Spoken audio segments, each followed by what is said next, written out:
Bonjour et bienvenue dans le monde du Guero Loco. Dans les dernières semaines, on m'a posé beaucoup de questions à propos des G-codes au niveau des scripts de démarrage. Alors, j'ai pensé de faire une vidéo expliquant les différents codes et qu'est-ce que ça faisait sur l'imprimante. Alors, d'un côté, on a le panneau de contrôle de l'imprimante. Dans mon cas, ici, j'ai utilisé la Monoprice Select. Ça fonctionne avec toutes les autres imprimantes aussi qui supportent les G-codes. Et puis, lorsque je rentre les commandes, on va voir les mouvements qui se passent à l'imprimante. Alors, ils ne sont pas en ordre qu'on utilise dans les scripts de démarrage et de fin. Cependant, tout est là pour, dans le fond, pour comprendre comment déplacer et faire réagir l'imprimante selon nos besoins. Alors, on va commencer avec le plus simple, c'est G1. Alors, G1, lui, permet de déplacer l'imprimante.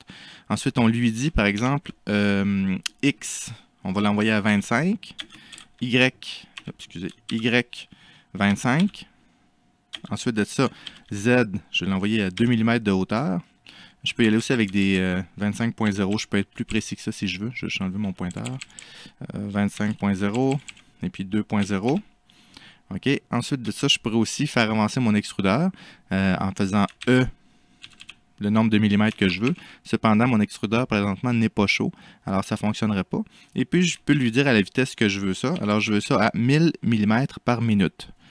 Alors, la deuxième valeur est en millimètres par minute. Alors, si je fais Enter, on voit que l'imprimante se déplace à 25 avec 2 mm de haut.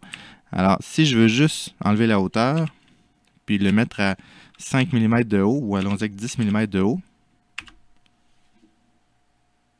alors on voit que l'imprimante monte en hauteur.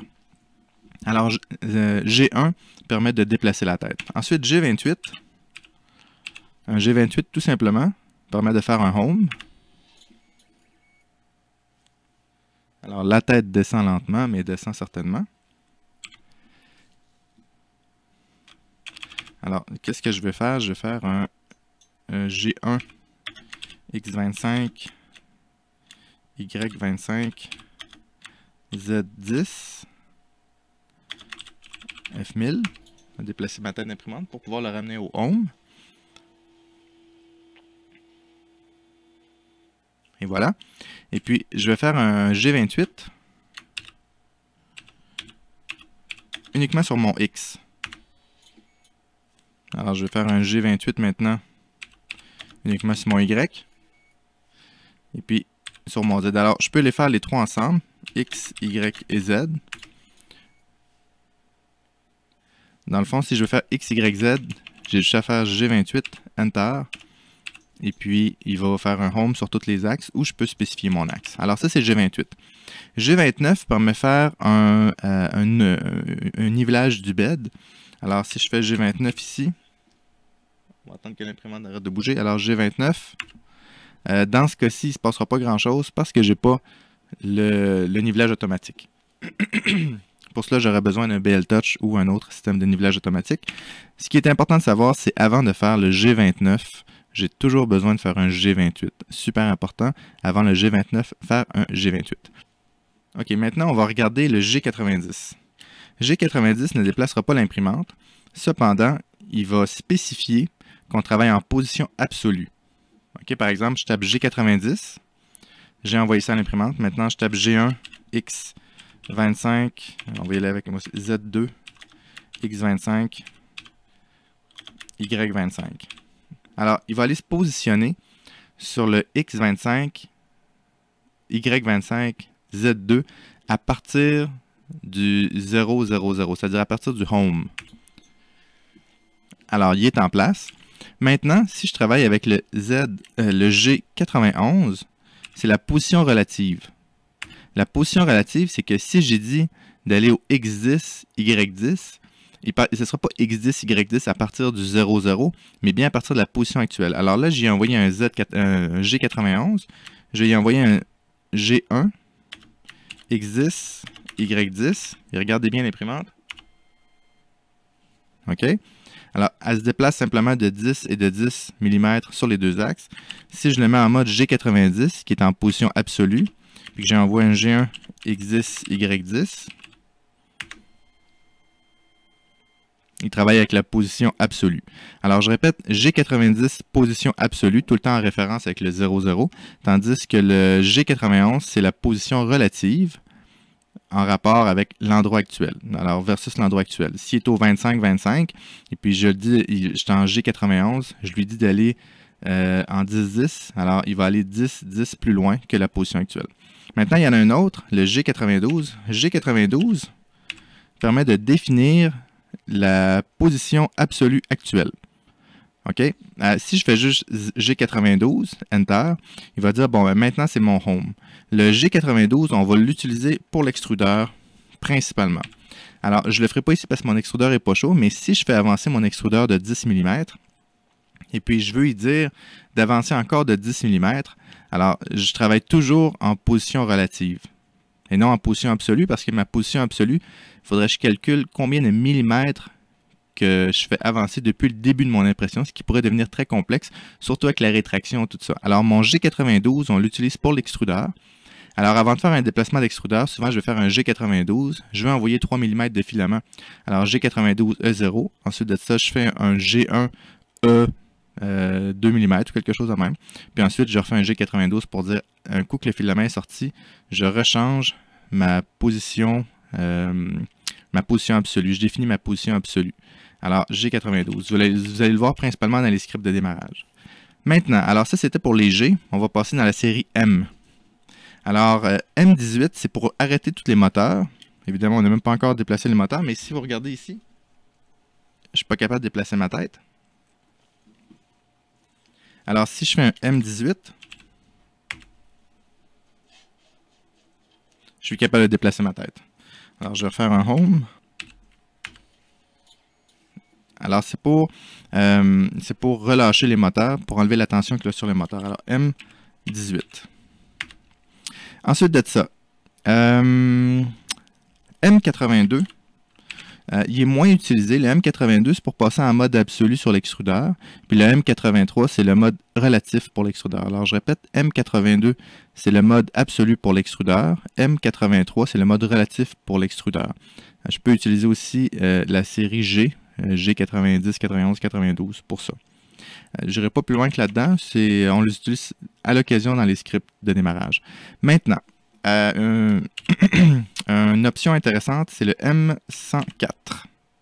Alors, le M104 permet de définir la température de l'extrudeur. Par exemple, ici, je vais mettre M104 de S200. Alors, si vous regardez ici, la température est définie sur 200 degrés. Et puis, si je mets à 0, dans le fond, ça cancelle la commande. Maintenant, je peux changer aussi la température de mon bed. Alors, pour le bed, c'est le M140, S50. Regardez bien ici le bed. Alors, on le voit. 50 degrés. Si je le mets à 0, ça annule la commande. Alors, M140, c'est pour mon bed. Maintenant, qu'est-ce que je peux faire d'autre avec la série M? Le M106. Le M106 permet de définir la force des ventilateurs de refroidissement du matériel. Ici, on a un ventilateur qui sert et pour le radiateur de l'extrudeur et pour ma pièce. Certains ont des ventilateurs séparés. Alors, le M106 contrôle le ventilateur qui refroidit le matériel. Dans ce cas-ci, il fait les deux. Alors, si je fais un M106, les options que j'ai, c'est de S0 à 255.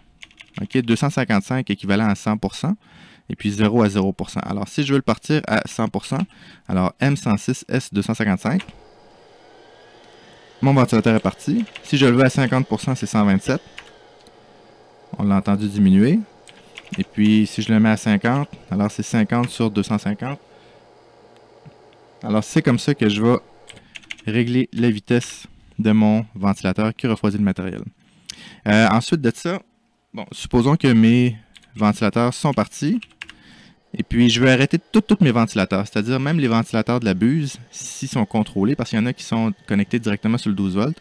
J'ai juste à faire la commande M107. M107 éteint tous les ventilateurs, tout simplement. Alors, dans mon script de fin, souvent je vais mettre un M107. Certaines imprimantes vont supporter le M117. C'est pour envoyer un message à l'imprimante, excusez-moi. Alors, je tape M117 bonjour ou M117 fin de la tâche ou ce que je veux. Ça marche avec si je me souviens bien, avec la Tornado, avec la Tarantula.